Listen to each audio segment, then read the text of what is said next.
What is going on, everybody? Today we got a little bit of a different episode. We got my man Robert Mazin joining us, and we're just gonna have a conversation because him and I have known each other for a while, and we wanted to kind of get together and just talk about hockey, talk about the world of sports, and talk Yeah. about what we see as, what's missing, problems, all the things. So really, really excited to have this conversation. And Robert, it's great to see you, brother. Lance, always a pleasure. You're one of the most positive people that the world has given us. I'm always excited to talk to you. That was a great intro. My mama couldn't do better than you. And pleased to talk to you. And let's share the knowledge. Let's share the world. As I know you've been a connoisseur in the podcasting. I know you since like 5 years now. Yeah. I got introduced by a very impactful woman, Katja Stern, and she mentioned that when I met you, you're one of the top guns. You are the pioneers of this podcasting world, so I'm honored to be here. And to me, I'm sort of new to this, so please lead the way. Yeah. So I kind of like to tee it off first with like, your company, 369 Entertainment, right? You've been No, it's doing this. wasn't Yeah, sports and entertainment. Now, your business and your industry has obviously changed and evolved over the years, and I wanna, like, dive into it because I think your direction with specifically, athletes and hockey players is, Yeah. something that we both have in common. But how did you before we get into that, how did you even get into that? Like, how did what inspired you to do that and to be able to create such a successful company? Well, nailed it. I appreciate you asking that. So, me myself, as we're all boys at one point, we all loved the sports, and as a man, now that you realize the importance growing up, how much sports is essential for a young man. And I was in sports all my life. I grew up in Latvia. I was born in Latvia. And one thing about it's a small country, but sports is like closest thing to God. As a ex-Soviet Union country, we were always influenced by, the propaganda in a way. So I grew up in a very sporty environment in a way. So played all sports like all kids. Since I was little, I was involved in soccer, football. We were going to call it. Hockey was a big one. Hockey, the '90s NHL. My cousin and his father was a big boxing enthusiast, so they got me into boxing at an early age. And then when things started to take off as I entered, 12, 13, 14, I got really into hockey. Hockey was that real boxing and hockey were my first true loves. I was a goalie, You're a killer too. You're a killer. boxing. That point, there was a time where you can be a so sort of enforcer, and you can back then get rewarded for it. Nowadays, everything's so much more technical, and nowadays the world has changed. So, long story long, right? I had the opportunity to go to the United States at age 15.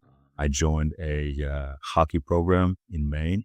My coach was Rob Gagnon, and at the time, I remember that it was nothing. There was no internet. There was internet, but there wasn't real internet, as you know, like 2005, 2006. I remember my mother was like, "Listen, just go, do your thing, and we'll figure it out."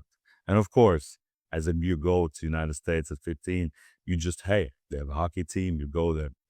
And I realized the time you actually put in at the time when you know nothing, you don't know where you're going, who's representing you, what's happening. You have so many issues, questions. And to be fair, I sort of was so lost that I had nobody. Nobody like, somebody wise, for instance, like you. I know you mentor a lot of guys. Nobody was there to, guide me. Yes, I had a father who raised me and a mother who loved me. I had the support, but other than that, just dropped you off in the United States and you realize, hey, turns out that this is what team, what level, nobody knows. And I got to the prep school and the first thing I realized, like, hey, what's happening? Hockey season starts in November and it ends in February. I'm like, what is this?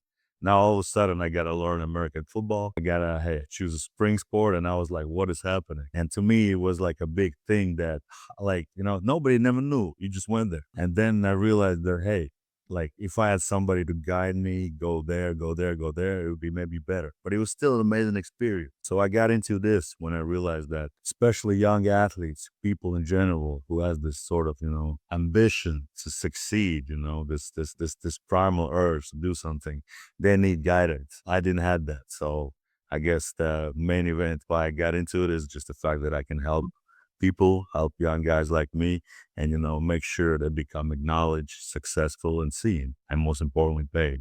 So that's how I got into the sports management, mentoring, and now also the media platforms as well. That's how we started. And I know that you were playing hockey in Canada as well. I was in Canada too, in British Columbia, and that's how we connected. I remember through the stories about that. Yeah. Yeah, I didn't know that you moved to the States at such a young age, man. Yeah, that was a big one. Yeah, and that was a different time. Of course, of No, course. It was a wild, wild it time. was a It's like nobody knew it. Even MySpace back then was like, what even is that? So you didn't really have the reference for that. it was a great time, man, because, it was the last years of kind of like the old world before, there was the pre-social media. It was kind of like, well, we got to see both, right? We got to grow up in both. One day it started to change, and then, you start to get social media, and then you start to, things start to get into the phones and social media, all, and like phones get faster, everything goes on your phone, and then all of a sudden it just world just skyrockets in a different direction. And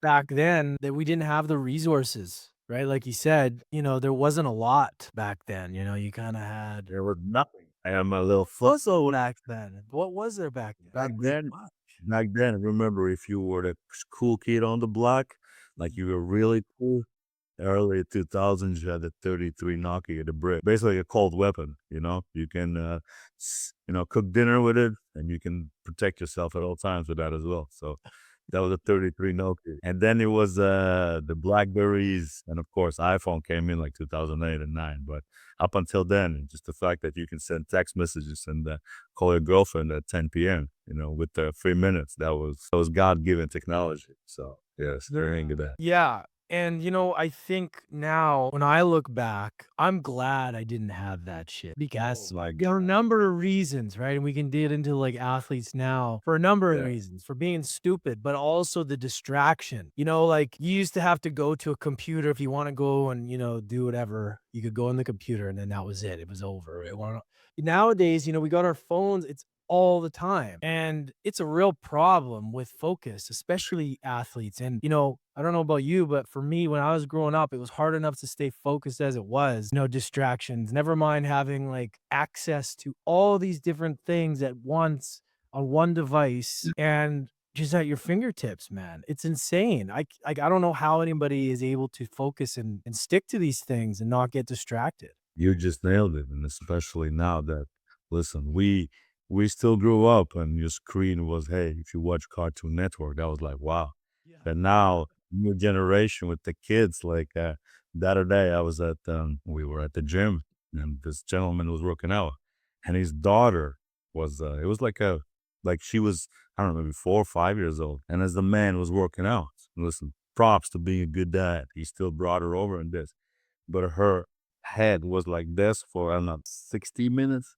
She was like literally like glued to it, and it was all this, and it was like almost like a zombie state. So I don't know. The world is, if we believe that evolution, is necessarily for that, this is necessary for the world evolution, then yes. But I believe the children's nervous system just getting impacted by that. Like we still grew on best of that. Like you're my generation, we get to see the both. So I believe that there's going to be a big value in our experience in general, because I believe nowadays what you said, you wake up on a screen, then you go to work, you're on a screen, then you turn TV on a screen, in your car there's a screen, and everything is out there. So I know what you mean exactly. And I'm glad you brought that up, because I know how much you are into the moral involvement of of of human psyche. I believe you are the go-to guy if we need to ask for an advice. I believe that's why I think you're doing God's work, especially bringing these subjects up that people take as status quo, and yeah, this is how it should be. So that's exactly what it is. I appreciate it, man. And I appreciate that. I also we talked about it before that, ladies and gentlemen, me and Lance, how would you say, hockey world is very, in a way, conservative, but it's also, I believe that it's still real, that people can talk things. And what you said about the situation with children, a big major thing is also with young guys. Have you noticed? Is I think one of the demons is access to the adult content. Will you have you noticed what's been happening lately? Yeah, I mean, I can't even imagine that age. It's yeah, It's insane. it's I think you can agree with me in this one. I have a friend of mine. She's a clinical psychologist and she works with children. And she tells me about the cases where people come to her, young individuals, college guys, sometimes even younger, and they have a very basic thing. It's called, when you can't be aligned with your little friend because your mind has been so, in a way, perverted by the things you have seen to the access of it and a constant basis that young guys have problem with erectile dysfunction. And this is something that I even some of the players I work with, they have told me about these cases where, remember for us when we were little, when we wanted to watch something. I remember for me to get out there and to see something regarding like adult content, I had to, you know, be carefully take the tape of my father's closet, put it in the VHS, then find out the spot where he watched it to rewind it back because you don't want to get caught. Then put it back and then pray to God you don't get caught. And that was like, oh my God. And this was like a mission impossible. Nowadays, like you said, you have your phone and there is wild, wild west. And what does that young, not even athletes, the children's psyche. So you elaborate on that. I remember you mentioned it to me too. Yeah, I mean, it's an issue, man. I mean, I think back, when we were growing up, yeah, you had to go and you only got it in these little bits and it was, it wasn't so available and in your face all the time. And now it's just like, yeah, like I don't, and this is the scary part, bro, is that we don't even know because things have changed so fast. Like everything with our phones and everybody's got the access to this stuff, so much of it, we don't even know what it's doing, really. Like, we haven't even seen it long enough to really see, like, how it's changing the brain and stuff, but you hear about it, like, you start to see these people and they're so dependent on it, and it's not reality, so when you are with somebody in real life, yeah, it's gotta mess with you, especially when you're young and you're trying to learn about yourself, and that's what you base, like, reality on, and it just kind of messes with you, man. So, yeah, we're kind of in the middle of it, and we're in the middle of this just overload of information, and yeah, the adult content, man, it's who knows what it's doing, man. Like, it's scary stuff for sure. Especially when nowadays, of course, like these, like the guys, we think that like, everybody has they do the athletes, they go to school, they do their thing, they go to practice, but like everything else, there's so many questions, the things they cannot talk about to the parents, like who knows how to figure it out.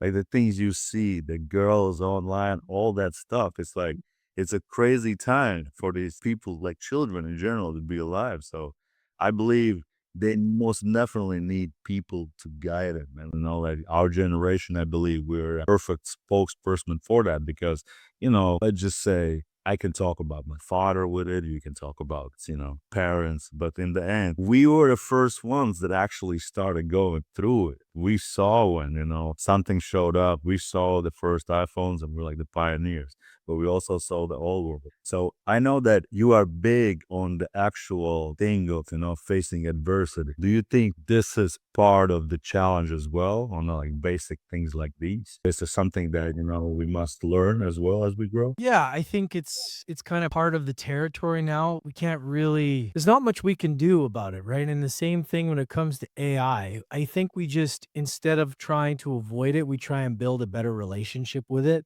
and just know that this shit is in our face. We have these devices, Mhm. how can we curate our environment or our phones so that it just doesn't take over our lives as much? The distractions, right? Yeah, and I think that itself is I think everybody struggles with this too, and just about, like, the relationship with the phone. When you have one device and everything is on it, Right. you kind of have to look at it like, all right, well, how do we navigate this? It is really a problem that's not talked about in Right. society that much, right? And athletes especially, like you got to be so laser focused, and there's no room for distractions, especially in the small window that you got. And like I said earlier, for Yeah. me, it was like, man, you got one chance, and if you blow it, there'll be other opportunities in other parts of life. It's not like you're not learning anything while you're doing this. But if you want to go pro, you got one window. Don't fuck it up, you know? What you said about girls and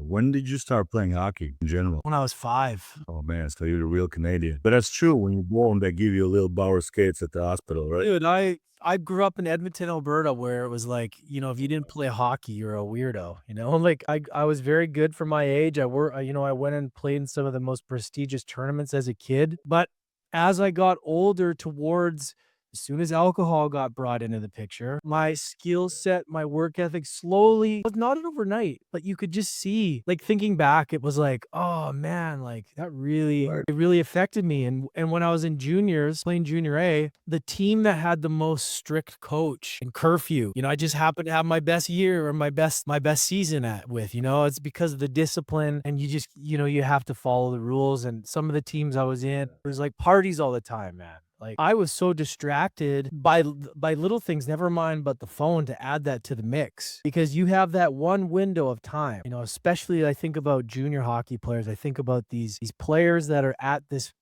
key moment, and I think about myself and like what I would say to myself if I went Right. back to a junior hockey player. What advice would I give myself? And that I would just say, eliminate all distractions. Get laser focused, because all of the girls, all of the parties, all of the things that you think are so great right now because you're doing good and you're getting attention Right. are only going to 10 times, 100 times, the more you grow, every level will bring you more of that. So you're not missing out. But if you miss that window because you're distracted, Yeah. you will go into society and you'll be like everybody else. And 5 years later, you'll go, what the fuck did I do with what did I do? I blew my opportunity because I thought that I was living in this world that I felt I was on top of the world. I thought I had Yeah. everything. Nothing's ever going to change. My life is always going to be like this. I've been a hockey player my whole life. People, cater to me. And when your opportunity, you lose it, Mm. then you're just like everybody else. And that's a shitty feeling. And that's how I felt. And You nailed it. I got caught in, chasing women and the parties and drinking, and slowly, slowly, slowly, you got that other guy who is just putting his head down, just training a little bit, little bit, little bit, and eventually gets your spot and you lose out. And it is a game of inches. And this is why I think it's so important to be just so dialed and focused, and get rid of your phone, get rid of anything that's taking your focus away, because Yeah. and eventually you just bought your body, you lose a drive, you're not as good as in shape anymore. You don't really feel it overnight, but eventually somebody else is a little more focused, a little more determined. So that's what I really noticed growing up, was like being really good and a hard worker at one time, and then just watching over the years how distractions just like destroyed the fabric of like my everything, Go ahead. of like what I was focused on in women, and just like wanting to be validated by women. Like that was a big problem too. Like it was like, You just nailed it. I think I could openly say I was the same way. I think so when the time was like basically when you said this was a distraction, to me immediately comes to mind. Did you have those guys? Latvia is the same way. If you were basically this, if you played not like hockey, it was this is it. Like Edmonton, right? If you played junior girls and everything, you're gonna peak. And I've noticed this a lot since we work with a lot of, I mostly usually start taking clients, that we advise, you manage, mentor them, place them, you start realizing that the new level starts about 16, right around the corner when that, and in the world, I believe the best level for young athletes to like that breakthrough year is that U16 year, because the U16 year usually is, especially in the United States, right? Where, everybody wants to be in NCAA, everybody's on that path.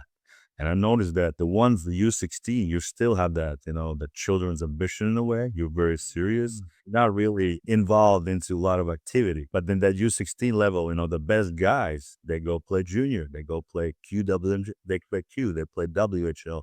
they go USHL. One of the best guys go there. And the guys who don't develop as quick, they go U18, for instance. But the point I'm making is I seen it so much. And like you were like a mirror to me. Like I liked hockey, but when you realize the hockey brought those, distractions, that's when the devil starts talking to you. And the one thing I noticed with the players, like, I have still, you probably seen it. I have gentlemen who play at the brick tournament, in Canada, right? That was the one. It's like the everybody, Matthews, Kane, they have those videos when 10-year-old guys play, and it's like a mirror of a mall almost, right? And it's like a big thing. And you see these are like, wow, like world talent. And I had gentlemen who they come to us and they're like, oh wow, my kid just scored 90 goals in 50 games, right? And he's the next guy. And they think that, yeah, this is good. He's making NHL. And I tell them to this, gentlemen, let's talk when the puberty kicks in. Yeah. Let's talk, like Elan said, let's see what happens to your super talent once the fame, like children's fame, the alcohol, the parties, man, cool. We've seen all these things. Yeah. I knew guys from talking to 20 teams at the time, 15. And by the time they were 20, they basically were done with hockey. So this is exactly what we're talking about, Yeah. like, It's a great for point, sure. man. Also, there's those players, those ones that nobody knows, like, nobody knows that they're that good. They're just kinda chipping away, and Yeah. they end up Small. yeah, and they end up becoming the ones that make it. See, that's the crazy part, is that and I'm sure you've seen this too, where, you play with guys and you're like, "That one's going to the NHL. That's the next Is thing." there? Exactly. And then those ones don't end up making it, and the ones that weren't necessarily that great at 16, 17, Right. but just have, like, a relentless work ethic, good teammate, good dude, works hard, shows up, stand Yeah. in front of the net, Yeah. does what it takes, doesn't complain, and just gets better, progressively better, rather than the guy that's, like, super cocky, he's out screwing around at night with those are the guys that I saw that were the ones that ended up making it, and sometimes the guys that you thought, like the superstars, ended up not, and I saw that a lot too, because their egos Yeah. get so big and they stop pushing because they have so much natural talent that they put the brakes on, they think that's gonna ride them through, but then you got that guy that's like, "I'm gonna do whatever the fuck I can to get there, and I don't care," and eventually that kid ends up doing it, and I've seen it, I'm sure you have too, where, it's and that's it, and that age is huge because Right. it's like a perfect point as to, like, yeah, show us what you got now, show us now that all the things you're turning into a man, like, how do you handle it? How do you handle the pressure, the overwhelm? How do are you still committed when you know that you could go and chase women and what does that look like? Can you still, like, there's so many things. There's guys that you see that in every sport, baseball, basketball, whatever, when they're just like, the puberty kicks in. It's like usually like kind of I would say where I came from, we had like the Soviet Union. There were like Armenians, Azerbaijanis, people from Dagestan also. The Soviet Union, people we kind of live together. And I'm sort of a Nordic complexion in a way, right? Where my father's beard started growing. He was, I don't know, 42, 38. I'm still envious of your beard, by the way. I wish I had that one. I can't grow a beard worth shit. But hey, it is there. It is there.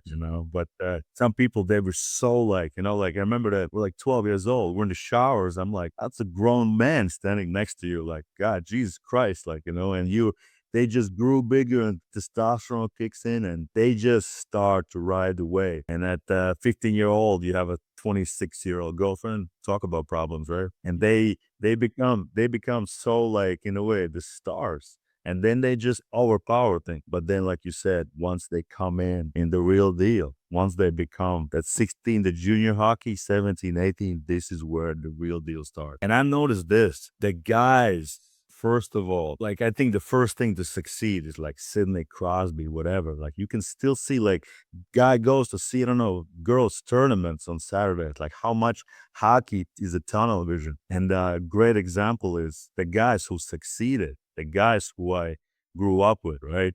Let's say we played World Juniors in 2010 against Eberle, Stamkos, all those all-star guys. And that's when I realized, oh my God, we're never gonna make it because the level is just so much better. And I don't know what are they doing. I don't know. But the basic stuff I realized was this: the guys who actually lived hockey, the ones who studied tape, who just they're not interested in anything else. They make it.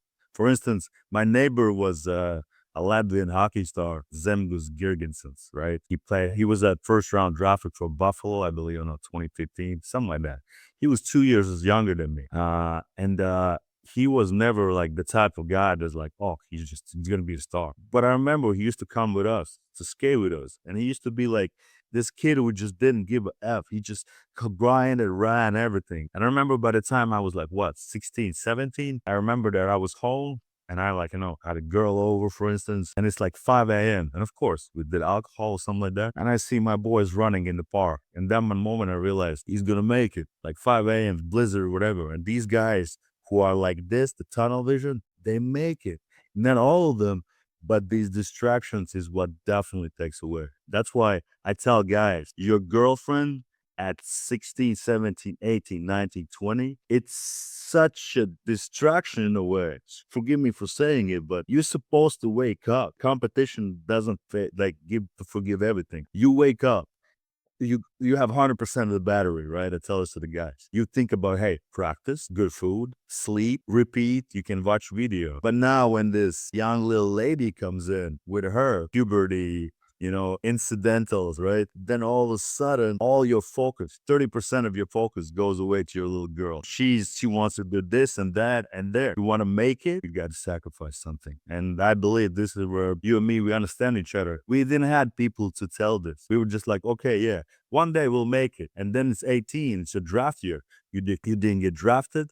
You see guys get drafted, then you're like, oh, I still got juniors. And then you're done with juniors, you're like, oh, you can go and play America's fifth league, fourth league, and you can go to Poland three. You can basically ride a bus for 12 hours, right, to a game and make $2,000 a month. And I'm like, what happened? Exactly this happened when you were 15, 16. The guys who grinded it out, the guys who sacrificed all the party, the bullshit, marijuana, even porn, the distractions, they had the best chance to make it. And even then, nobody said they're going to make it. So this is where we totally understand each other, Jack.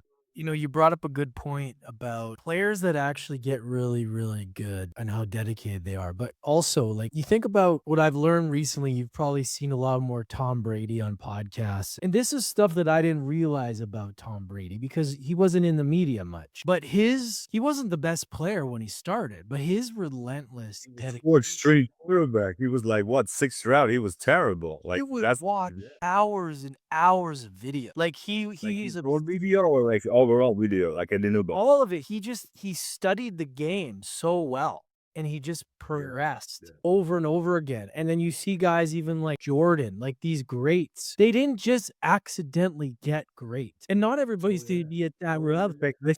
I heard that too. But Like, it's proof that a lot of these people, a lot of these guys that weren't that great, they didn't have talent as a natural thing necessarily, because that's proof. Jordan didn't, and Brady didn't. You look at Brady back in the day, he wasn't that great. He was out of shape, whatever he was. But you hear his stories about Michigan and just the guy's relentless dedication. And you see this in hockey too. And it's just like your commitment to doing the small things over and over again, not worrying about who's ahead of you or all this kind of stuff, worrying about what can I yeah. do today? Like what is my strengths? What do I suck at? What can I get better at? And just being humble and just continually to just work on those things. And all of a sudden you see Brady, oh, he's the greatest, he's the GOAT. Yeah, but then when you hear him talk about how many hours he put into his craft, Right. and Right. and I'm sure there's so many stories like that in hockey too. I mean, even Gretzky, like all these guys that are great, right? They talk about like how much practice and how much they studied, and they were just took Incredible. it seriously, Incredible. Yeah. right? Yeah. You know? And I think a lot of players, at least for me, I got to an age, and this is that 16, 17 age where it's fun to say I'm a hockey player. I get it's fun to say I'm this or I'm going there. It's a good conversation at the dinner table. Right? Right. Like your whole persona is on the hot Yeah, player, right? get the girl, I'm this, but are you actually dedicated to the thing? And are you willing to get up like your buddy and run and do the things daily? Like that It's the stuff that you don't it's not the glamorous stuff, man. It's the, Yeah. "These are the things I need to do." And this is the same when it comes to entrepreneurship. This is the same with all this stuff, and that I'm realizing too, and I'm sure you do too, man. It's the daily fundamentals, the daily actions compounded over time that end up becoming that thing that gives it the They won't push it every day. That's the same shit. That's the yeah, same and it thing. sucks sometimes. Like, I remember in hockey, like, it sucks getting up and doing that thing. You don't feel like it's necessary or, you to go to the gym. At You don't 5:30 AM, cold drink, cold locker rooms, driving somewhere, like, what am I doing? yeah, Yes. Yes, and yes. but I tell you, man, being a regular Joe and having to go and get a job one day and knowing that you blew your opportunity is not a fun thing. Oh my god. Like, listen, and again, there's nothing wrong with being regular Joe, Oh, whatever 100%, right? 100%. The but the thing is, with these guys, like, imagine this, if you don't give it all, like, you never been in that environment, you're, like, miserable. And I'm not gonna name names. I'm not gonna name names, but I remember that when we played the World Juniors, right, we had some people that were like, wow. Like, we had a gentleman, again, that's the guy who spoke. He had NHL offers at 15. He was one of those guys. He played pro when he was 16 already. And I remember that he was one of those guys that everything came so easy that he realized there's no challenge anymore, right? And then just we kind of go down. And then I remember when we were like 25 and some of our boys who we played together, they made it to the one guy, two guys actually made it to the NHL. But they were playing in the World Championship for the men's, the actual team. And I remember the biggest lesson I tell guys right now, and I think you might, in a way, this might align with what you said about being going to work, is the fact that there were guys who were less talented and who made it, and you were the guy, you were the top gun, and you had the ability to become that, to be even higher than them. And then I remember he was sitting there, right? We were drinking, like, we were just drinking beer, everybody's like a reunion. And then we watched the guys who make it, and then you're like, oh, he was like, yeah, well, listen, if I wanted to, I could have done too. And I'm looking at him, like, everybody's just like, hey, just stop it, because listen, if you wanted to, hey, you could have done it. But in the end of the day, not everybody's making it. Lance, the statistics are one out of 2,000 people make it to the NHL. Yeah, And even then, the average career is, what, 3 years, 2 years? yeah, And like that's such a finite time to actually do it. You're like, what are you even doing? And then even the fact if you make it, like, come on. Like the NHL, this old dream of yours, it's like that. If you don't give yourself fully, then you will suffer. And I see guys turn to alcohol, right? You've probably seen this a lot where guys it's such a pain that they realize they just blew the opportunity. And then they realize, like, hey, what am I doing? And then there's the other guys. I know guys like that listen, they gave it all. They gave it all, and then let's say they went to college, they finished college, they can do pro, they can move, Europe, or they just end with hockey. But in the mirror, you will actually look in the mirror and you'll be like, hey, mom, dad, the grandpa, friends, I gave it all. On to the next one. But when you're there and you're actually gonna sit there and like, fuck, could have done it. That's you gotta live with that. Like it's a tragedy almost. You know what I'm talking about, man. yeah.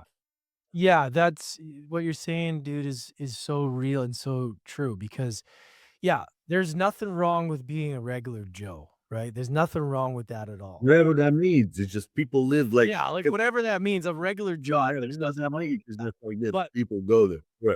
but the thing is, like, when you're speaking from the lens of a hockey player that's made it, if you've made it to a high level junior, you're not a regular person, right? You've obviously it takes a special person to get to that. So, what I'm saying is, like, anybody that is like, realize that you've done good things, like, you've gotten to a level that most people can't. So, while you're there, realize that chances are this won't last forever. Like you said, it's you got a small percentage make it to the NHL, but a lot of My players also don't realize that who you're becoming in the process is what it's all about. And Um, you may not make it to the NHL, but there will be opportunities that'll come your way. And you know what? They're going to open up doors. But if you don't give it your all, like you said, and you fall into distractions, if you think that you're missing out on life, I want a normal life. I want to do what these other people are doing because it's normal. Because that's like the vision that you have at that age. I remember me, I was like, I'm kind of tired of this. I want a normal life. But and there's yeah. again, there's nothing wrong with that. But the reality is when you are somebody that is at that high level and then sports ends, there is a death of who you are, a death of your ego when you have to get into society and do something else. This is why life after sports, this is why men, this is I'm why glad you brought this. Is a great subject for sure. because it's gonna happen, but it's gonna feel a lot better when you know that you gave it your all, like you said. You showed up, you could look yourself in the mirror, and there's a different energy attached to that. You know how when you put, your effort into something, you go, like, balls to the walls, you're like you don't care about the outcome because 'cause you're like, "I did the best I can." But Yeah. it's when you left something in the tank, when you know it, and only you know that. That is that feeling of like, "Oh, man, I could have done more." And that is how I felt in hockey for years, and I had to make peace with it because when reality starts and you gotta go get a job and maybe there's obviously value in that too, but when you're alone at night and you realize like, "Man, I can't believe I blew that opportunity because I didn't go all in with it." That hurts, but you get over it eventually, right? But that death of the life after sports is a real thing, and Man. NHL players have it. Yeah, so that's kind of the thing, right? It's like, man, I want anybody, any of the listeners to like to just realize like how temporary this window is. You may feel like it's forever, but man, like you know and I know it. Shit changes quick. All of a sudden Right. and you'll chances are you'll be fine. You'll be able to adapt, do something else. You got to that level in hockey, no big deal. You can do something else. That just don't blow it on your own terms of not going all in on Right. it, like allow something else to do the thing, not you. Right, right, right. Lance, I'm glad you brought this up because this is a big, big subject, and you definitely put it on the map there because a lot of guys do not understand it. This finite time is what actually makes you, in a way, it is like an ego death in a way because most of these guys, let's be real, we have heard it from like my good friend Darius Kasparaitis, right? He's a big story from the '90s.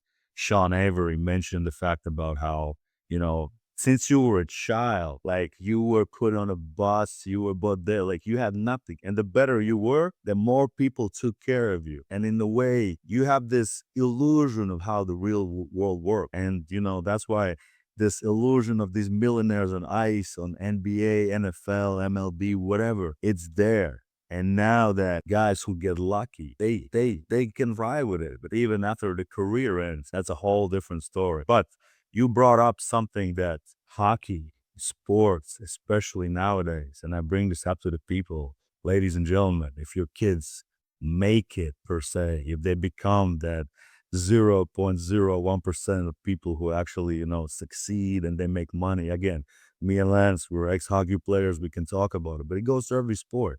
Yeah. You need to understand that this is the fact that your children are healthy, they can play sports and they can grow.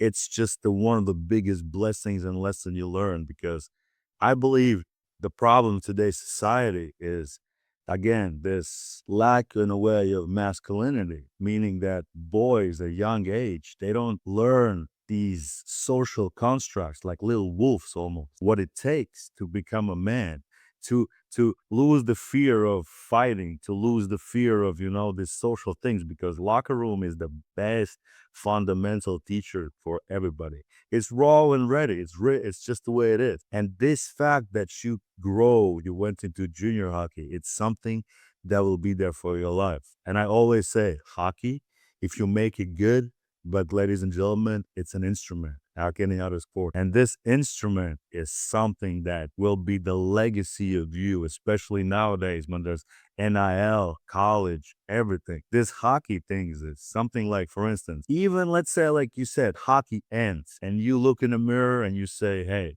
like, boys, we did it. I tried it. Now you have gain this valuable skill of leadership, discipline, of your name being out there. Now, like Arnold Schwarzenegger is the, I would say, let's not get into the political aspects of it, what he represents or whatever. That's his own taste or like it or not. But to me, I get what you're somebody saying. who comes from like this Austria goes into United States, excels at bodybuilding. Now bodybuilding an instrument brings into Hollywood. And now Hollywood with the lessons from bodybuilding brings into the highest level of society, politics, whatever you want to do. And this is something, like you said, you can become. If you love hockey so much, let's say you didn't make it to the NHL. Now you can be a GM, you can be a coach, you can be an analyst, you can create new hockey equipment, you can create podcasts, whatever. It will bring something to you as you become, or you just end it. But this hockey, who you were, everything else, it is such a beautiful experience, will bring you everything in this life: money, fame, beautiful woman. You choose whatever you want. And this comes back down to the things like, you said, we started the podcast and you said a very interesting thing about how, as you grow, it will 10 times. For instance, like there's this old saying that my mother might have used it, I don't know, but you will never lose girls and women chasing your dream and money, but you will lose your dream and you will lose all the money chasing the girls. And that is the biggest temptation. It goes in the Bibles everywhere. Guys, it's only gonna get better. It's like, talk about the level of success when you attain. That's the least of your concern. And I believe this is the distraction we talked about, Lance. And I believe we need to tell the world more about it so these people understand this hockey, and even at junior level. You played juniors, you played the triple A's, and how long did you play hockey till yourself? Until I was 20, 20, yeah. Oh, so you were the real deal, man. You went through it. You were chasing that dream, and then at 20, you like kind of stopped, or what was the situation at 20? Well, this is a good story for your listeners to not make this mistake. Please, please, I want to, because my guys, this is the age they need to hear it from a man like you. You lived 10 lives, so I was playing for Coquitlam Express, and this is the team I was on. Andrew Ladd's team. So Andrew Ladd won. What is he won? what do you got? For Yeah. people who don't know who Andrew Ladd is, please elaborate. Yeah, he's won. What is he won? Two cups. One with Chicago. One with Carolina. He's gonna come on the podcast as well soon. Um, Beautiful. but anyways, I bring that up just to give people context. All right. So I got traded that summer, and it was going into my 20-year-old year. I was in junior A. It was my last year to kind of make shit happen, right? Because I didn't choose the WHL route, which I should have. If I had to go back, do it again, I would have chose that for me at the time. I decided I wanted to get a scholarship to the States, NCAA, but now, it's changed now too. So what I did 20 years ago doesn't, and that what you did, I mean, it's different now. So that's a whole other conversation that I'll have to have. For sure. But For sure. so I had 1 year left, and I really wanted to get jacked. Like, I wanted to be big. I was about 195 pounds. And you want to get bigger. I wanted to get jacked, and I wanted to just That's the true you Canadian, ladies and gentlemen. That's Yeah. like, that's jack for Europeans, but for Canadians, I guess this is lightweight, right? Well, yeah, and that summer, I knew that I was probably gonna have to fight. I knew that as a 20-year-old, I wanted to get stronger. So what I did was I made a very, very big mistake, and I went and I got a big cycle of steroids. Wow. How old were you? How old were you then? I was going into my 20th year, so the summer of 19, and I turned 20 in September. So I was 19 going into my 20-year-old year. I did I did Deca and Sustanon. The champion bouquet, man. That's real deal. I was shooting a needle into my ass once a week for 3 months, and I went from 195 pounds to like 220, 225. My face blew up. I was a fucking savage. My neck, everything. This was so stupid. Yeah. And this was part of my unraveling, as I was drinking as well. So I was partying, I was going to nightclubs, I was getting in fights, I was like grabbing bouncers and throwing them. Like, I had like freakish strength. Right. My legs didn't even fit in my jeans. And I'm saying this to just like the rapid change that I had of weight gain and just drinking. And I just thought, like, I don't know what I was thinking now, and I feel so bad for that young version of myself because, like, if I could go back, that's a whole other thing we didn't get into. Somebody put you in that, or you thought you need to do the I same? just was like, I wanted to take the easy route, and I wanted to cheat, I wanted to get big. People were doing it back then, it was kind of the wild, wild west. I didn't know much about it. It's not like now where, they talk about testosterone and all. It was totally different then. And I knew a guy that sold it. So I got it, didn't know what I was doing, gained all this weight, partied all summer, really messed up my body. Got to training camp. My coach is like, dude, what's wrong with your face? Like, why can't you skate? Like, I wasn't skating that much that summer either. Like, I don't know what I was thinking. But when I got to camp, like, I literally couldn't skate. I was so slow. I felt like my body didn't catch up. Like, in my head, I was fast, but my body gained so much weight so fast that I couldn't skate. I couldn't move. Yeah. And my coach is like, "Dude, you're gonna have to lose weight." Like, I didn't tell him I did anything, but I just, Yeah. I didn't I was When shocked. he sees you, you're gained 25 pounds. He does see that, right? I was massive, man, and That's what I'm saying. just had didn't think. Like, what was I thinking? I don't know, but then Yeah. he basically they're like, "Look, we gotta let you go." They cut me, and obviously, and then I finished off the year. I was gonna just quit, but then I ended up finishing, playing junior B at a team that we ended up going to, like, they were hosting the regionals, so it was a big tournament. It was like a huge tournament, so I decided, because 'cause Yeah. I'd played Yeah. there when I was younger, and I was like, "I'll just go back and just dominate," and, eventually lost the weight, and there was a bit of a relief because my head wasn't in the game, but once that one season ended, so I went in, I finished off my 20-year-old year, we partied a lot, I was doing ecstasy, I was doing all this stuff that really messed my brain up, man, my final 20-year-old On season. top of sexual, right? And that's So I got out, I got cut from junior A, finished off in junior B, and I was partying and doing ecstasy, and this was, like, years ago where, like, all that stuff was just everywhere, and it was just a free for all. Back in the early 2000s, it was like, everybody was popping these pills, right? yeah. I mean, yeah, it's the same now, but it was just different back then. It was a lot dirtier, I feel like, and I was young, I didn't know anybody, didn't have good connections, so it was ugly. So that year. You didn't have that kind of mentor you, something that he just No. events. What the No, I didn't have anybody. I was going through a lot. I had a lot of family problems. I talk about a lot of this in my book too. Like, my relationship with my dad, I had a crazy stepmother with 4 kids, and it was just nuts, man. There's so many different layers to this, but what I'm saying, it kind of ties into what I was saying before. At first, I was kind of relieved. I was like, "Oh, I don't have to play anymore. I'm done." Like, I was just but once that final year finished and the dust settled and the next year kicked in, I was like, "Oh, man, what did I do?" Yeah. And I didn't know who I was after sports. I didn't know who I was. I could only tell the conversation that I was a hockey player for so long at the dinner table at my girlfriend's friend each year.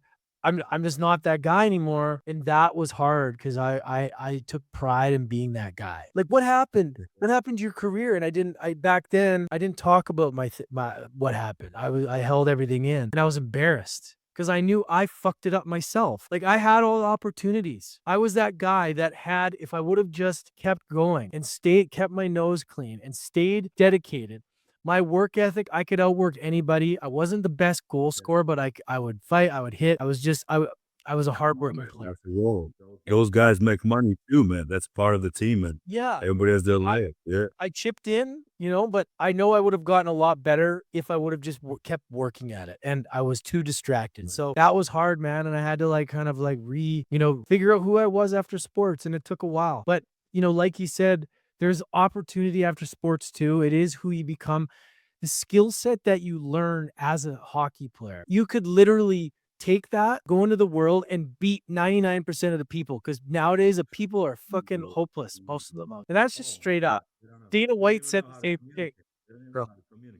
Like, Yeah. the skills that you learn as a hockey player, even if you don't do anything with the sport, you take that and you go, "What is something else I can do? What do I put the effort in?" You will beat majority of people because your work ethic, because you're a good teammate, because you know how to put others above yourself. You know how to work at something. You know how to stay positive. You know how to focus. You know how to visualize all this stuff. you'll dominate, Man, right? man. So, yeah.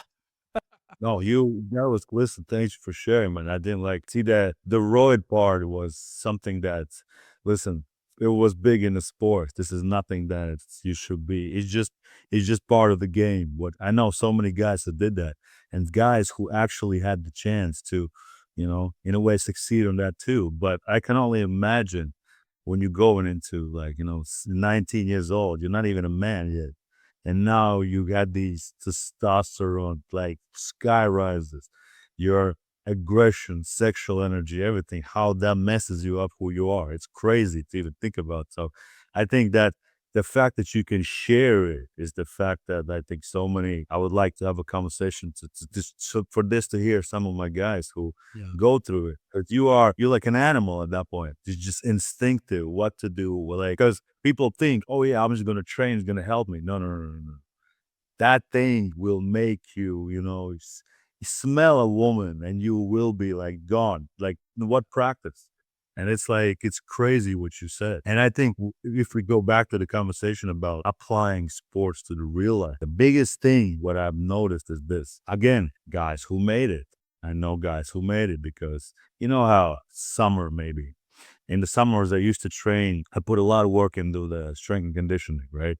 Because that was like for you, I was never a technical hockey player, right? I know my strengths is this. If somebody to dump the puck, hey, I'm all in. You're a Once beast, drops, bro. oh, no I wouldn't want problem. to get hit by you.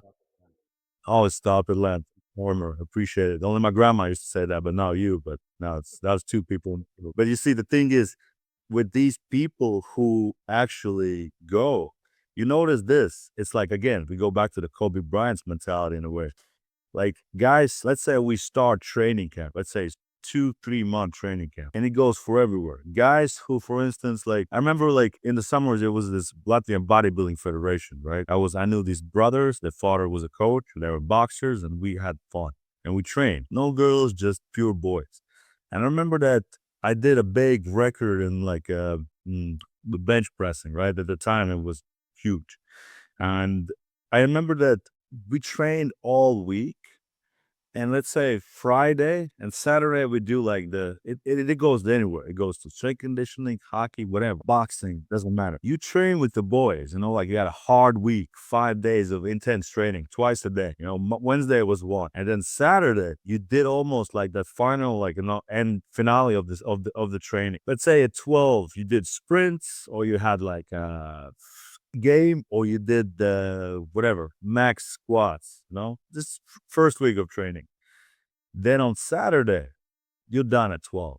Of course, boys like us, what are we gonna do? We have Sunday off. Hey, call the girls up. Get on. Call the girls up.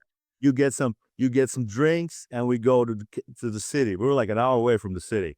Now, like you're supposed to like what we did was like, hey, as soon as practice over, shower, go to the city, go to some girl's house, like let's do the shots, God forbid we have something else on the table, everything is consumed because you were like, yeah, you're that cool. We're those guys. And then Saturday comes, Saturday night, you go to the clubs, you go to concerts, you keep drinking. And then again, you know how girls want to have fun and you got to party with them till 3 a.m., 3, 4 a.m. And then you're like, girl, come on, let's go home. And now you're 5, 6 a.m. You want the pleasures now. And now you're done about 6 a.m. Sunday. Mind you, you haven't slept now 24 hours. You hung over. You're done. And now all that Sunday, you like slept a couple of hours and then like, oh, you got to go back to the camp now. And you just lost that day. You destroyed, you haven't slept. And then Monday, you got to wake up. You wake up feeling like, oh my God, what happened? And now all of a sudden, you are that weight used to do or like things you do. Monday, it's like alcohol intoxication to like cosmic levels. And now it's Monday, there's Tuesday, and now by Wednesday, you maybe get back on the level you were Saturday. You know what I'm talking about? Yeah. Like exactly. And now there's the second part. Uh, The boys on that Saturday, They just had the hardest training. You know, the guys who actually were about that life. They trained on Saturday. They went for a nap. Then they went into sauna at night, had a good lunch, dinner, had their protein shake, went for a walk. Next morning, woke up, went for a walk in the beach, maybe went to a zoo, just did something. And that night, they went to sleep on Sunday and they woke up in the morning, feel like little morning cucumbers. And hey, Monday morning, they start from that spot, even maybe higher where they recovered. And now they, boom, you just came in. By this Wednesday, you just got back to your level. They keep progressing. And every week you just close the gap. And then you wonder, like, how is he progressing and what happened to you? And to me, I believe for you, I realized how much time did I waste on that bullshit, on that thing that it didn't matter in the end. It didn't matter because you had the chance. And by the time I really started taking my life seriously, it was like 17, 18. And then it was too late. By the 17th time, 18th, the best guys are drafted. They play the best junior leagues. And hey, like I was happy I made the national team on the 20th. But after that, you close your eyes, you're like, where to go? You go to like Finland, not the best leagues. And then I ended up to Russia and Kazakhstan. And when you open your eyes there, you realize, hey, what the fuck happened? And this is the story which you mentioned. It's just something that everybody should know how much. Same thing with Kobe Bryant. Every day you put in extra 2 hours. Every day. A week. That's 14 hours more. Every month, how much accumulated. And that's why these guys make it. And you just sit there telling your grandma, like, what a great hockey player I am. And, bought your first 8 ball with the money she gave for Christmas. The stuff that we talk about, just the way it is. The true, real talk, man. And I think people need to hear this. We can talk about all the things. Okay, you have to visualize all that stuff, but the basic things, the work and recovery, nothing changed that. Yeah, I mean, what you're speaking to is instead of digging yourself out of holes all the time, you're building yourself on the foundation, right? Like, yeah, because think about it. You got somebody that is just constantly building on that next level, that foundation. But then you got the other person that's digging themselves into that hole and you're just getting the baseline again. Correct. Now Correct. you're crawling out of it just to survive, just to get to the equilibrium, basic. So how are you ever gonna level up? Because you're just always digging yourself to the ground level. The problem is this goes. So many of the guys who actually get drafted, right? You get drafted and now like, God forbid, first round. Now you're like, I made it. But again, Kobe Bryant, like in that moment, you just start because so many guys, they did it and now they made it. But on that level, like for instance, there's only, correct me if I'm wrong, I might get, bashed for this, but I believe only 17% of NHL players play 5 years and more. And there's so many cases that like 25% of 17, something like that, play 5 years and more. And then these long careers, right? But if you look at them, look at the way Sidney Crosby, look at the way, McDavid, look at these guys, like they're still fanatic. Like they still work the hardest. There's so many, like, remember 90s, the Russian superstars, right? I see this all the time when the Russians came over in the 90s. So many of these talents, they became, I wouldn't say damaged, but how where we grew up, we were always like, the mentality was so rough that you had to like, hey, if somebody doesn't do it, coach is basically standing there with a whip and like everybody needs to do it.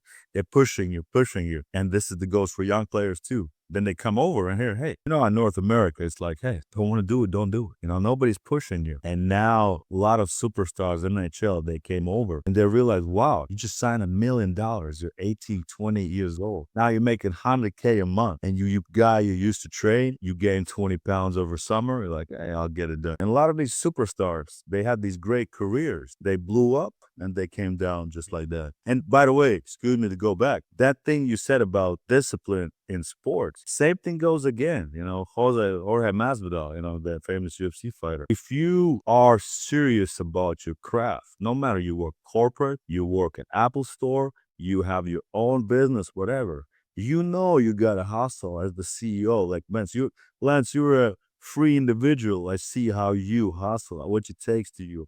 Like Dana White, same thing again. The UFC functionary that explained that. If you think that being your own boss is the easy way out, no way. Lance, tell us about in general. You see, at the company at 369 Sport Entertainment, right? I started about 10 years ago, and we started going into at first it was I had the contacts. I knew a lot of guys from I used to coach hockey players, I used to coach boxers, and I helped them out a lot. And then I realized this is something I really love to do. And now as we grow, there's not only the aspect of placement, now we're the NIL, name, image, likeness of you building your brand. There's opportunities, media opportunities. There is things that come with it because we are the one-stop shop for these young athletes. You see, I'm very interested in our collaboration and the way you mentor and the way you teach. You see, this is something that we discussed in our mutual project. Like, what is your biggest take on what would be your involvement and why they should start paying attention to your teachings? What is there that you teach to these young athletes and people in general? I know you're big on breath work. You're big of facing adversity, but explain more about yourself. I want people to hear this. What kind of man you are. One thing I'll say is that anything that I talk about or teach about, it's through lived experience. Yeah.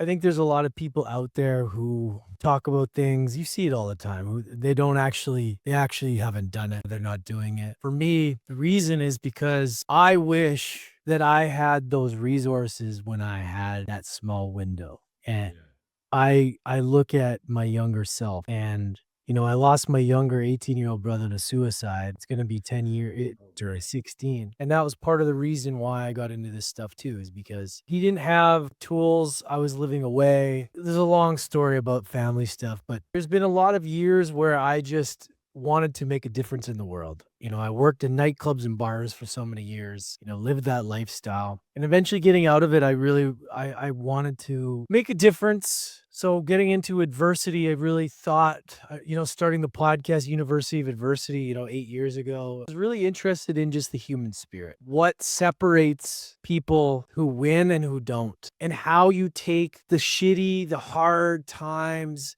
and turn those into your opportunity, your advantage, into your growth, into wisdom. And I became fascinated by it because I went through a lot of my own stuff. I speak from experience on the things that I did that I want to help others through. Along the way, I've figured out and learned from some of the best, athletes, celebrities, whoever, on what those fundamentals are. And a lot of it is mindset. A lot of it is, commitment and dedication to the thing. But one of the things that I have gotten interested in as well is around the nervous system, right? And this is breath work. If anybody's not into this, doesn't understand it, breath work is a very powerful tool at allowing yourself to get into your body and allowing yourself to process a lot of the shit that is getting in the way of the mindset, the mind that you want to create. 5% of our mind is our conscious mind. So the things that we say, I want to do these things, I'm disciplined, it can get you far. It can only get you so far though. If your body, your 95, the percent, your subconscious, the programming that you've created over the years, the limitations, the beliefs, the people that fucked you over, the stories, the bad coaches, all the things, the good, the bad, that creates who you are, because your body is your behavior. Like your body is what influences what you actually do. And some people can override it with discipline, like the David Goggins of the world, and a lot of people can.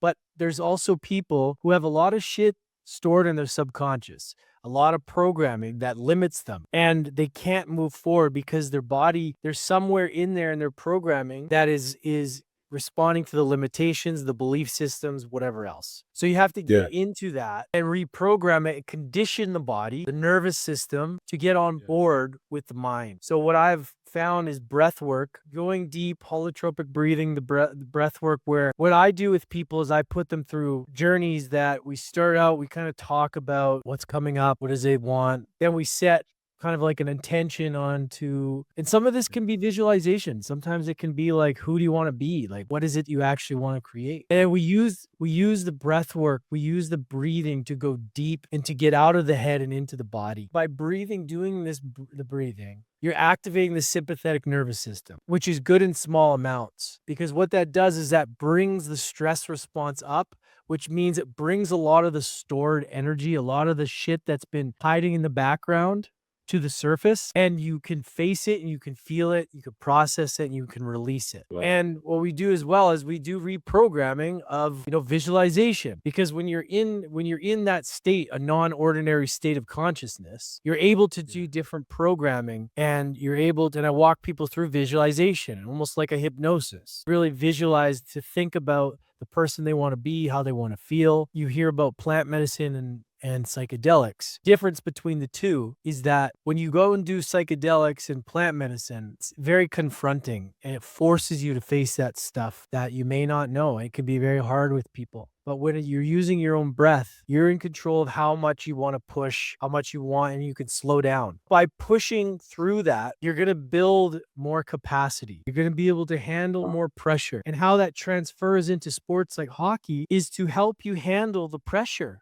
when shit is the most important. Give us an example how, for let's say it's playoff time and you have a little dip in your performance and you're worried. Please elaborate how breathwork could help. I call it emotional fitness. To be able to create a rock solid nervous system and to build the internal capacity to handle whatever comes your way. When it comes to capacity, to speak into hockey players' terms, so I'll speak to myself, like the higher level you get, the more pressure you have, the more successful you become in anything, the more eyeballs are on you, and some people crack. The goal is to build that capacity, your nervous system, to be able to hold it, to be able to handle and thrive in that pressure. And by doing that, by doing things like breath work, to be able to push through those uncomfortable times through your body, through your breath, you could start to create more capacity in your body.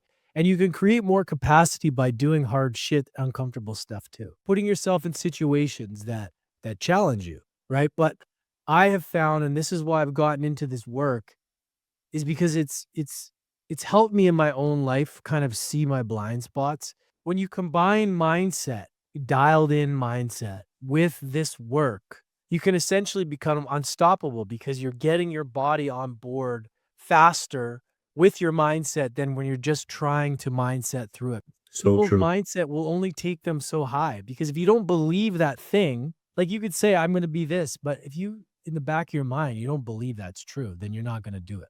Actually, with these guys, when you get into the state, it's more like you get them into this meditative state in a way, like you mentioned, like a psychedelic trip, or this is daily techniques. For instance, like you're on a bench and the third period starts from you, like what I'm gonna do now, or like how this run us through, please. Well, yeah, I mean, that's the thing. It's when you do this work consistently, you're going to have to test it into real life. And by testing, you're only going to know if it's working by doing the thing that used to be very hard. So if you're one of these guys who cracks under pressure, when you're doing this work, when you're doing the longer journeys like I'm referring to, Yeah. when you do that combined with, like, your daily practices, daily breath work, like Wim Hof, right? He's done a great job. I want to bring breath work. I want to bring this stuff that may seem kind of like out there to people into the world that I wish that I had. It's just about being able to use your breath to calm yourself down, to use your breath to gain clarity, to use your breath to generate energy, to use your breath to connect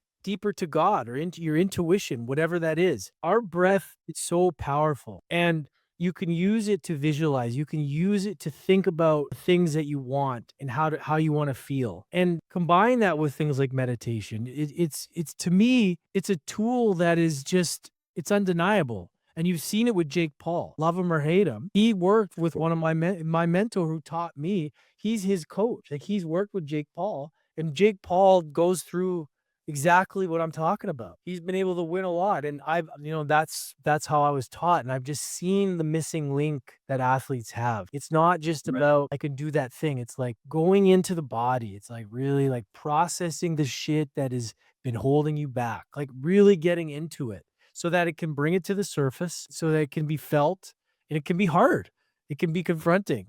There's a lot of tears. There's a The lot thing of in the pain. world. But once you Correct. release it, you become liberated, and those things that used to get in your way are no longer, they don't have the power over you anymore. I hope that made sense. Lance, with me, I've definitely been involved in the situations which you mentioned, especially the experience you meant by the psychedelic experience. And I truly believe you do not need to go there if you can do, especially for athletes. This is something that you don't need to be indulging in mind expanding exparatuses through No. chemical availability if you can do this. That's why I think it's such a major thing. And especially the way you explain it to not crack under pressure, because this is the perfect example of, you heard of the practice player. He's unstoppable. He's like, he's sixth sense. And now all of a sudden you get into the situation where you are. And now there's real pressure. Now, in practice, nobody tries to really touch you. But now there's Scott Stevens in front of you. Now there's guys who want to take away your health, you know? Yeah. Now what do you do? And guys just get so afraid that I believe this is such a beautiful thing that you can do for those athletes. And I will definitely make sure we start a process as soon as possible, because one thing is, of course, playing sports. One thing is, going to gym, doing all this. But there's also a fundamental thing. It's like inevitable, these techniques. And that's why we strive to become the perfect versions of ourselves, especially here at we have a lot of young athletes in general, and I see it all the time that they crack under critique. And you said it best: the higher they will go, the more critique, the more online bullying. He's like, he's overrated, and you face all those things. And what to do now? Hey, there's going to be a million problems. And success is strictly correlated to the levels of stress you can encourage and handle. Not going to be easy. I think what you've been through with your journey, like Lance, something about it. We got to make sure that my boys and girls, they read the book as well, because I truly, what I've seen you doing, especially the podcast you've been into, the tragedy with your brother, it's such an unbelievable journey, especially now that you can share it with the younger generations. And the fact you found the niche, and I see you are now in Vietnam, right? Yeah. See you doing little Goggins methods. I see the ring up, and you do the breath work. But I think the breath work is the biggest thing there is. It's just like everything else. When you learn to calm down, you can fall asleep on breath work. It's like boxing, so many guys that get into the ring, and I've seen it many times. I've seen where we had an instance where a fighter, he was an amateur boxer, and at the time he was from Azerbaijan. Shout out to Fardik. And he was, I don't know, he came in, he was 300 pounds maybe. He was like big because, career ended and, like something went along the way. But the way I saw it, he was boxing an NFL player from Miami Dolphin. Mm. And Miami Dolphins guy, he is the definition of, what do you want to call it? He came in, he was 6'4", 6'5", about 205, 210 pounds, chiseled, perfect shape, runs, catches, everything. Maybe he didn't have the best boxing experience, but the way they collided, there's people who are not necessarily physically strong or like in good shape, but they learn how to relax. And when they learn how to relax, they can encourage everything. So I go back to the sparring with these two gentlemen. One guy comes in, hasn't done anything physically for what? I don't know, 3-4 months. He comes in as far as this NFL guy. NFL guy was done after like a minute and a half, because he's so like, tensed up. He's so like pressured that his breathing is not right. This and Father, he's just like, hey, just like, little 300 pounds. He's breathing. He's in a rhythm. He can go 25 rounds. And same thing goes for everything else. If you learn how to breathe your breathing, you can endure cold, you can endure aggression, you can endure everything in life. I think it's amazing what you do. I'm excited to work with you, for people to see what you're actually capable of. How hockey works. With this stuff, just to make it kind of so that it's kind of understandable for people, it's because there's a lot going on in these journeys, but at the end of the day, it's a lot of it is mental rehearsal too. It's about putting yourself in a state where you can feel what it's like to be in that situation before it's happened, and to almost rehearse it in your body and your mind first. And you can get there, You can go very deep through your own breath. That's how you want to read, change that story on how it unfolds. And you feel that, you think about it. And breath work is an amazing tool to be able to like take you into a Show world. that emotion in that moment, right? Yeah, because there's different ways that I work with people with breath work. Some people have some real deep trauma. There's like some real deep stuff, more of a mental rehearsal, more of a visualization, and really anchoring in that feeling of who you want to be and how you want to feel. And that is sometimes the edge that you need in these moments when you're under the pressure or you have a big goal and you keep fucking up. Oh, I've been here before. I think what you just said is the part of where people visualize and they see the great outcomes. But what happens if you're boxing or hockey? What if first thing you get knocked down? Do you also visualize like the preparation of the things that you go wrong as well? Feel Everything, right?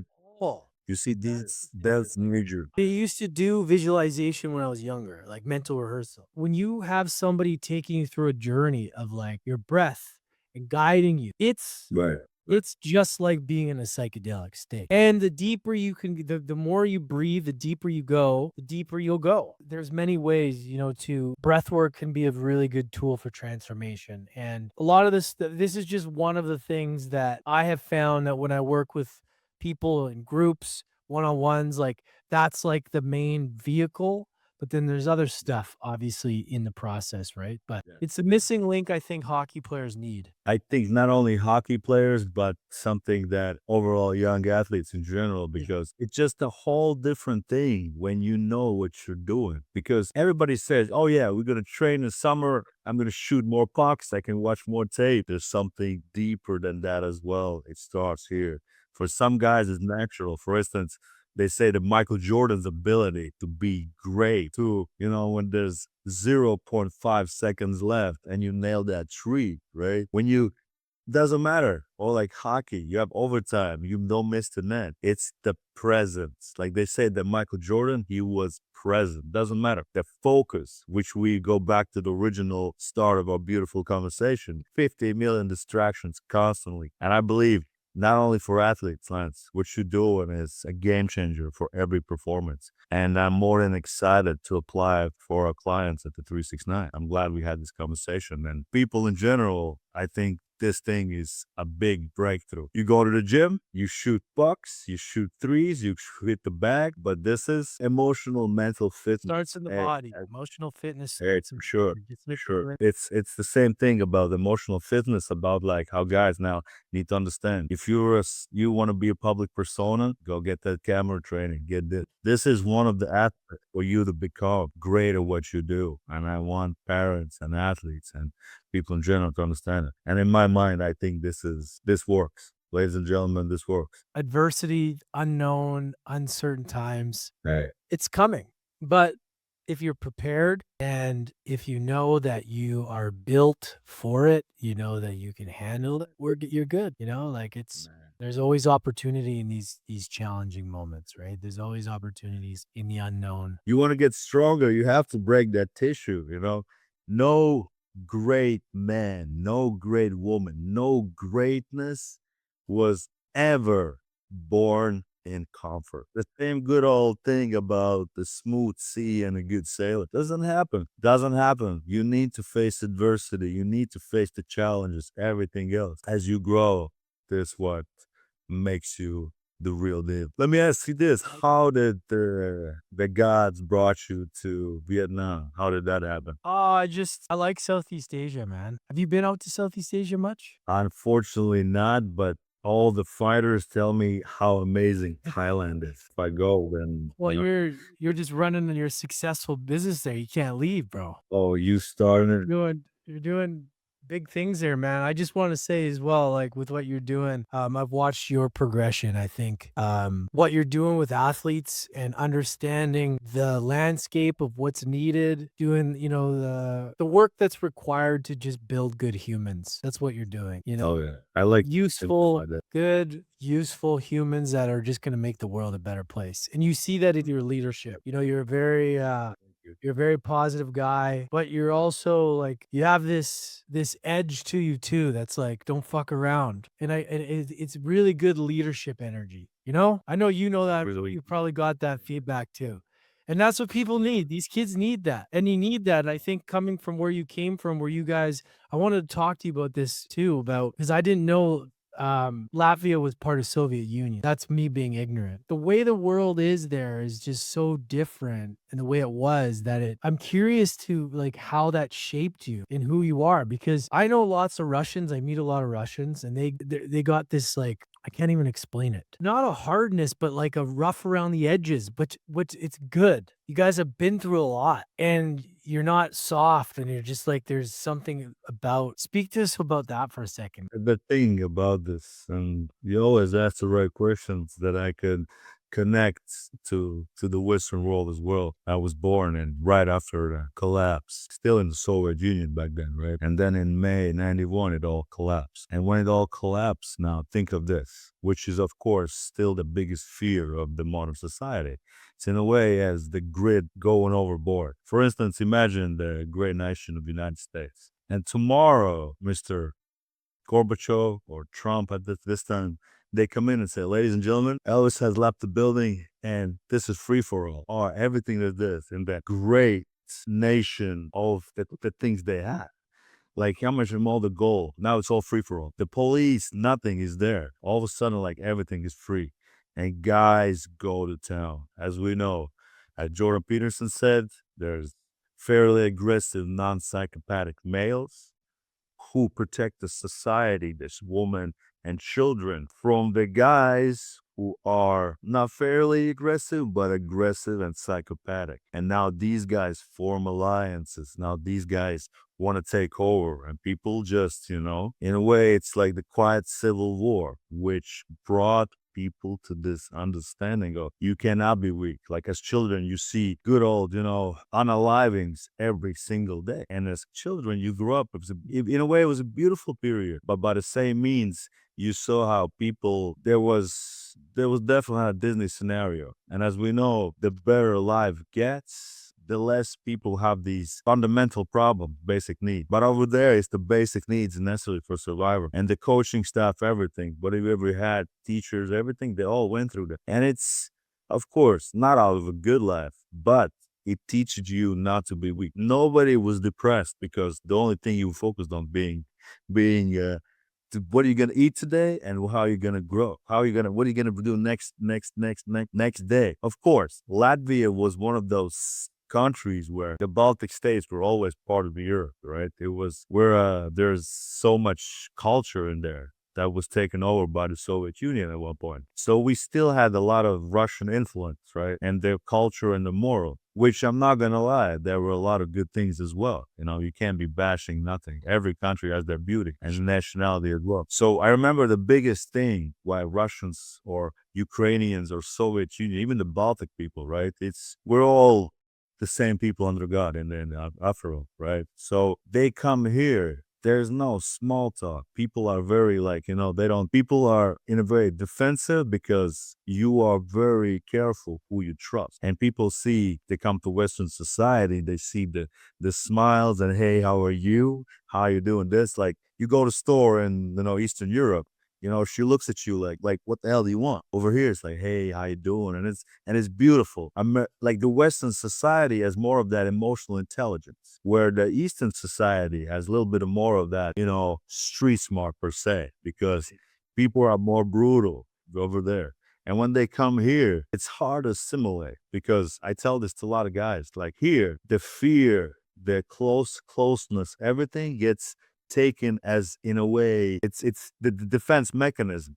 And if you don't know how to be confident, positive, and spread your light in the world, you're considered something's wrong with you. Where, for instance, I played in the United States, I went to Finland, and then my last contract was in the KHL system of Astan, right? And I was there, and I remember that by the time I remember it was a coach named Anatoly. And I come in, people knew my role there, right? I didn't have to, be like pretend nothing, I was not afraid, never afraid of physical confrontation. If you know how locker rooms are. And the coach came, he's like, come here. He's like, and excuse my language, he's like, what the fuck are you doing? Why are you smiling? Why are you smiling like an idiot? And I'm like, coach, what do you mean? because over there, if you're smiling, right? If you have this like, hey, how you doing, everybody? I doing today? If you have that over there, especially the more far you go east, it's considered a weakness. So basically, kind of two worlds, same symmetry in a way, but this is where it gets really pushed out. I understand both.